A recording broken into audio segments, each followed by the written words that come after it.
DC generator और DC motor की संरचना एक जैसी होती है। इसी कारण हम इस मशीन को जनरेटर की तरफ काम में ले सकते हैं।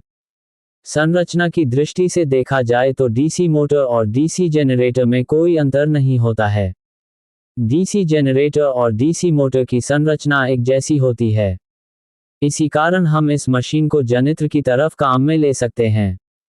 संरचना की दृष्टि से देखा जाए तो डीसी मोटर और डीसी जनरेटर में कोई अंतर नहीं होता है। एक ही डीसी मशीन को मोटर तथा जनरेटर दोनों प्रकार से प्रयोग किया जा सकता है।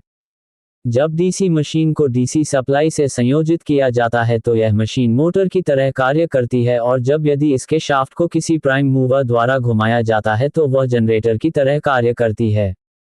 इस प्रकार एक ही मशीन एक कंडीशन में जनरेटर की तरह कार्य करती है तो दूसरी कंडीशन में मोटर की तरह। इस प्रकार एक ही मशीन से मोटर और जनरेटर दोनों का कार्य किया जा सकता है। Construction of DC machine. A, yoke. Machine का सबसे बाहरी बेलनाकार भाग योक कहलाता है। यह मशीन के मैग्नेटिक पाथ का एक पार्ट होता है। यह मशीन के सभी आंतरिक भागों को बाहरी चोट से बचाता है। ये फील्ड मैग्नेट को मैकेनिकल आधार प्रस्तुत करता है जिसके सहारे मशीन का फील्ड मैग्नेट लगा होता है। योक फील्ड मैग्नेट द्वारा उत्पन्न मैग्नेटिक फ्लक्स के लिए लो रिलक्टेंस पाथ उत्पन्न करता है। छोटी मशीनों के लिए ये कास्ट आयरन का बना होता है। बड़ी मशीनों में ये कास्ट स्टील का बना होता है।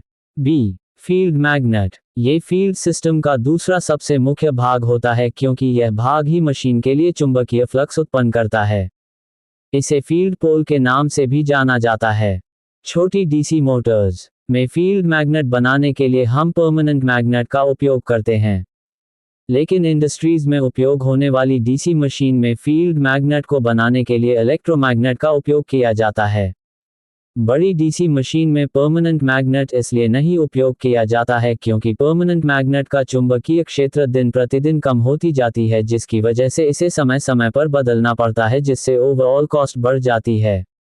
लेकिन इस समस्या को इलेक्ट्रोमैग्नेट पूरी तरह से समाप्त कर देता है। इलेक्ट्रोमैग्नेट एक ऐसा मैग्नेट होता है कि जब किसी कॉइल में इलेक्ट्रिक सप्लाई दिया जाता है तो उस इलेक्ट्रिक सप्लाई के कारण कॉइल के चारों तरफ मैग्नेटिक फील्ड उत्पन्न हो जाती है, लेकिन जैसे ही सप्लाई को कॉइल से हटाया जाता है तब कॉइल के चारों तरफ मैग्नेटिक फील्ड उत्पन्न होना बंद हो जाती है। आर्मेचर डीसी मशीन का ये घूर्णित भाग होता है जिसे हम आर्मेचर कहते हैं। इसी आर्मेचर में इलेक्ट्रिकल एनर्जी या मैकेनिकल एनर्जी उत्पन्न होती है। आर्मेचर सदैव चुंबकीय क्षेत्र में रखा होता है। आर्मेचर के भाग। ए, आर्मेचर कोर। आर्मेचर कोर प्रायः विद्युत रोधित सिलिकॉन स्टील की पतली पतली पट्टियों को मिलाकर बनाया जाता है। सिलिकॉन स्टील की पतली पतली प्लेटों से मिलकर बना ये बेलनाकार भाग आर्मेचर कहलाता है। आर्मेचर कोर को सिलिकॉन स्टील की विद्युतरोधी पतली पतली पट्टियों को मिलाकर इसलिए बनाया जाता है ताकि एडी करंट और हिस्टेरिसिस लॉस कम हो सके।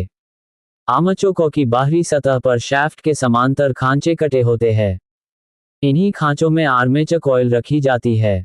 B, armature winding. Armature core की बाहरी सतह पर बने खांचों पर विद्युतरोधी कॉपर के तार से निर्मित इस कॉइल से तथा कॉइल के बीच आवश्यक विद्युतरोधक की लेयर देने के बाद व्यवस्थित किया जाता है। आर्मेचर कुंडली कई आर्मेचर कॉइल से मिलकर बना होता है और प्रत्येक कॉइल के छोर कम्यूटेटर के ताम्र खंडों से जोड़ दिए जाते हैं। सी, कम्यूटेटर। ये दिष्ट धारा मशीन का सबसे महत्वपूर्ण भाग है। आर्मेचर में जो प्रत्यावर्ती धारा उत्पन्न होती है उससे हम दिक् परिवर्तक की सहायता से प्रत्यावर्ती धारा से दिष्ट धारा में बदलते हैं। यह एक रोटेटिंग पार्ट है। यह जनरेटर में आर्मेचर से प्राप्त अल्टरनेट करंट को डायरेक्ट करंट में बदलकर कार्बन ब्रशेस की सहायता से एक्सटर्नल सर्किट को करंट प्रदान किया जाता है, और मोटर में ये कार्बन ब्रशेस एक्सटर्नल सर्किट से करंट लेकर कम्यूटेटर की सहायता से आर्मेचर को करंट प्रदान करते हैं। यह उच्च चालकता हाई कंडक्टिविटी कार्शित कठोर हार्ड ड्रॉन ताम्रखंडों को बना हुआ बेलनाकार आकृति का होता है। ये ताम्रखंड परस्पर अभ्रक द्वारा इंसुलेटेड होते हैं। D, shaft. आर्मेचर के केंद्र में स्थित कुद्दीत इस्पात की बनी हुई ठोस रॉड होती है जिस पर आर्मेचर और कम्यूटेटर स्थित होते हैं। शाफ्ट या धुरी कहलाती है। इस शाफ्ट पर पुली या कपलिंग आदि की भी व्यवस्था होती है जिससे मशीन को मैकेनिकल ऊर्जा दी जाती है या मशीन से मैकेनिकल ऊर्जा प्राप्त की जाती है। ई, ब्रश। कार्बन ग्रेफाइट व कॉपर से बना ये सामान्यतः आयताकार ठोस भाग ब्रश कहलाता है। ये भाग कम्यूटेटर पर स्थिर रहता है और रोटेटिंग कम्यूटेटर व स्थिर परिपथ के बीच विद्युत संपर्क बनाता है। बेरिंग एंड कवर्स के बीचों बीच स्थित वह वलयाकार भाग जिसमें मशीन की धुरी घुमाती है बेरिंग कहलाती है। इसका मुख्य कार्य मशीन के स्थिर व घूमने वाले पार्ट्स के बीच घर्षण कम कर कटाव व घिसाव के कारण होने वाली हानियों से मशीन को बचाए रखना है। टर्मिनल बॉक्स मशीन के योक के ऊपर स्थित वह भाग जिस पर मशीन के आर्मेचर तथा फील्ड के वाइंडिंग के सिरों को बाह्य परिपथ से संबंधित करने के लिए जोड़ते हैं। टर्मिनल बॉक्स कहलाता है। वर्किंग प्रिंसिपल जैसा कि आपने ऊपर पढ़ा कि एक डीसी मशीन एक कंडीशन में मोटर के तरह कार्य करता है। डीसी जेनरेटर विद्युत चुंबकीय प्रेरण के सिद्धांत पर कार्य करता है। जब डीसी जेनरेटर के स्थिर विद्युत चुंबकीय क्षेत्र में स्थित आर्मेचर को जब प्राथमिक चालक द्वारा चलाया जाता है तब आर्मेचर की कॉइल्स मैग्नेटिक फील्ड में गतिमान होती है और स्थिर मैग्नेटिक फील्ड तथा चालित आर्मेचर चालकों में सापेक्षिक गति के कारण फैराडे के विद्युत चुंबकीय प्रेरण के नियमानुसार आर्मेचर कुंडलियों में एएमएफ उत्पन्न हो जाती है। परिपथ पूर्ण होने के कारण इन आर्मेचर कॉइल्स में ऑल्टरनेटिव करंट उत्पन्न हो जाती है जिसे कम्यूटेटर की सहायता से डायरेक्ट करंट में बदलकर टर्मिनल बॉक्स पर प्राप्त किया जाता है। जनरेटर के आर्मेचर में सदैव एसी धारा ही उत्पन्न होती है जिसे कम्यूटेटर की सहायता डीसी करंट में बदला जाता है। डीसी मोटर भी विद्युत चुंबकीय प्रेरण के सिद्धांत पर कार्य करता है।